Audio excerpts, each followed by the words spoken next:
so this time around fa ba ma so mu yi zaben tumin dare. Babu zaben tumin dare. Ba ma son mu yi zaben tumin dare, muna so mu zaɓi mutumin da zai zama to wakili ne na al'umma kuma a ga wakilcin. Tabbas a gani da ido ba wai a ga wakilcin a wakilce haka muke so mu.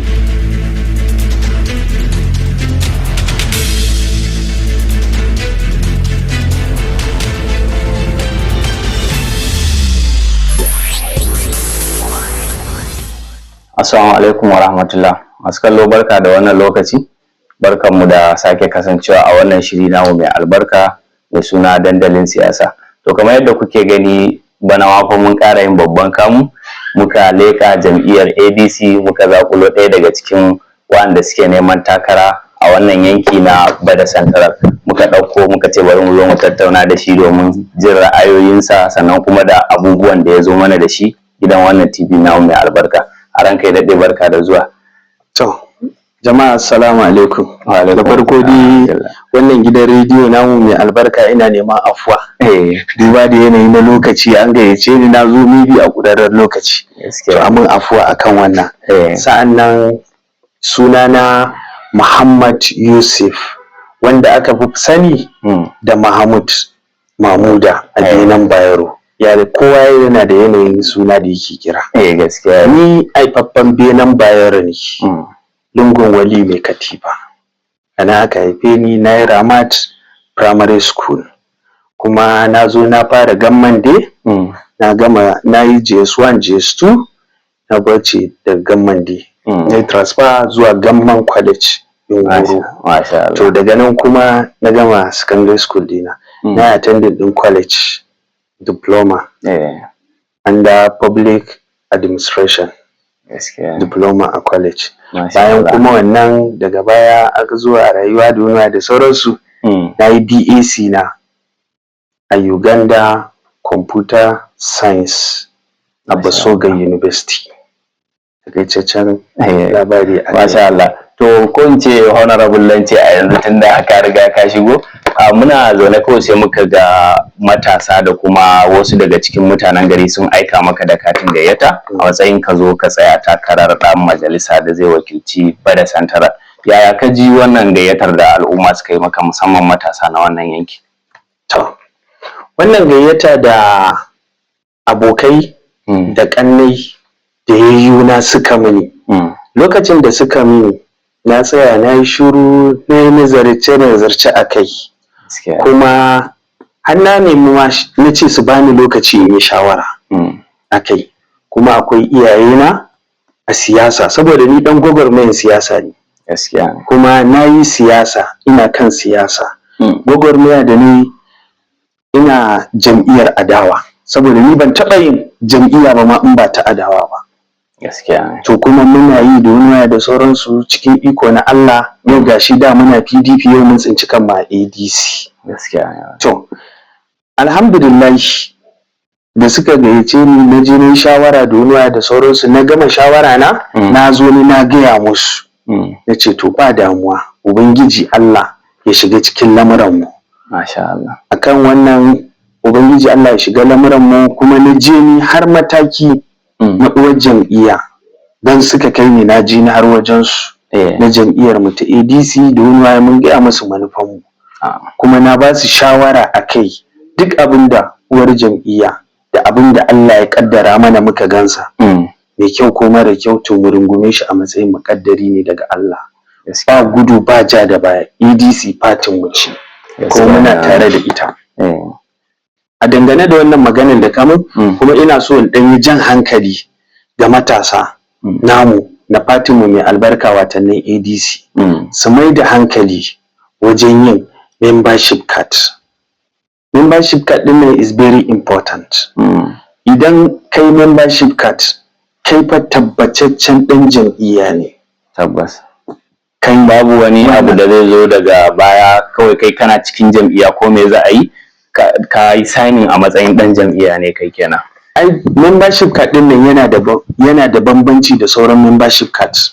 Saboda shi kaga membership card din nan kati ne na jam'iyya ta baka. Akwai possibility yanayin zaɓe muka duba yanzu ya canja. Tabbas ba kamar akwai yiwuwar za a yi amfani da shi. Da kaga delegate muke amfani da su, to yanzu maybe za a yi system dai abubuwa iri-iri zai iya zuwa, amma ne duk abin da jam'iyya ta ce a yi din a matsayin mu na masu biyayya ma jam'iyya ya kamata mu tashi mu je mu yi sa. Maybe ai iyayenmu na jam'iyya sun san wannan abin na da muhimmanci, tunda mu ƴaƴansu suka ce mu je mu yi wannan abin, to kaga yana da muhimmanci gaskiya ne. To ya kamata gaskiya matasan mu maza da mata, in nace matasa ba wai ina specifying maza kaɗai ba, maza da mata gaskiya ne, duka matasa ne.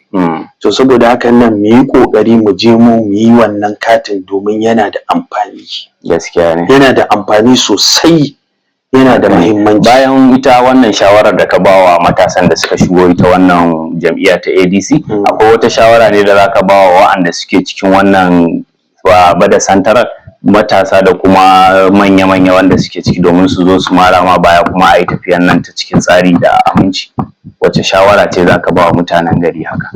To, yanzu wannan tambayar da kamun ai tambaya ce wanda har yanzu gaba mu nema muke yi, kuma alhamdulillah jam'iyyar mu ta karɓu, ADC ta karɓu. To ADC nan da ta karɓu, kaga yanzu ni ina nema ne, wani yana nema, wani ma yana nema. To kaga yanzu ni ba zan iya cewa ga abin da ya kamata su yi a kai ko wani abu ba, dukkan mu nema muke yi. Fatan mu Ubangiji Allah ya sa wanda ya fi cancanta da kujeran nan ya zama alkhairi ne a gare mu al'umma gaba ɗaya, to Allah ya tabbatar masa. Ka gane? Allah ya tabbatar masa, mu kuma za mu mai mubaya, saboda ba ma so this time around fa ba ma so mu yi zaben tumun dare.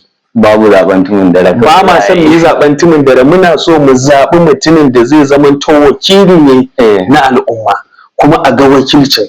Tabbas a gani da ido, ba wai a ga wakilcin a wakilce, haka muke so mu. Gaskiya. Kuma jam'iyyar nan tamu alhamdulillahi kullum mu ƙara haɓaka take. Gaskiya ne. Saboda muna ganin manya-manyan mutane wanda sun yi deserving suna dawowa jam'iyyar nan tamu. Tabbas. Ka gane?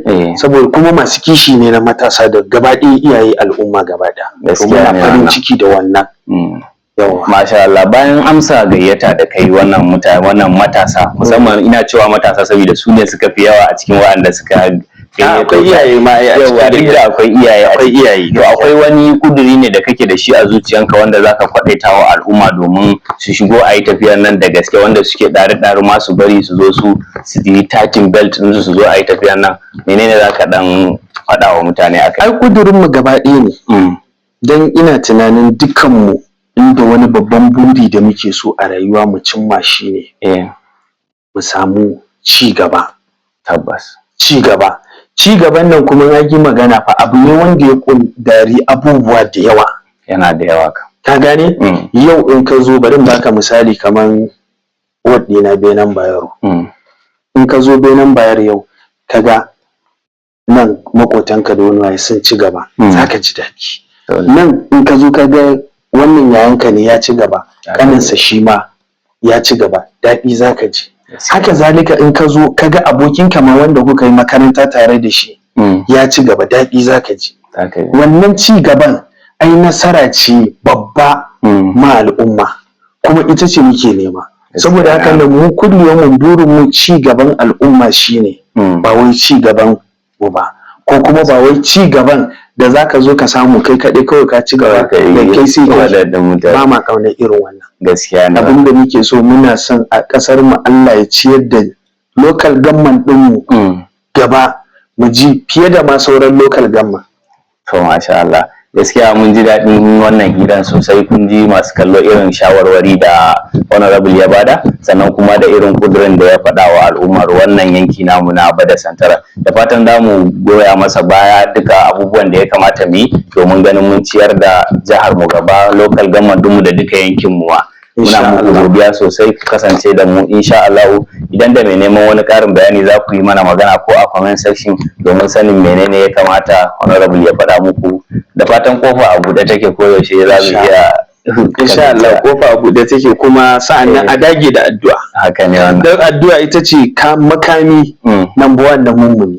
Gaskiya ne. Mu dage da addu'a, duk abin da Allah Ubangiji ya kadarta mana, Allah ya sa ya zama mana mafita, kuma shine mafi a'ala a rayuwarmu. Saboda mu gaba ɗaya a rayuwa babu wani abin da muke so da buri ko wani target da muke so mu yi a cikin, kawai alkhairi muke so. Alkhairi haka. Kuma Allah ya tabbatar mana da alkhairi. Amin ya rabbi. To muna godiya sosai honorable da amsa gayyata da aka yi. Allah ya idda nufi kuma. Mun gode sosai. Masu kallo anan muka kawo karshen shirin namu. Ku kasance da mu gidan TV IB Yobe a koda yaushe. Ina godiya sosai. Na gode.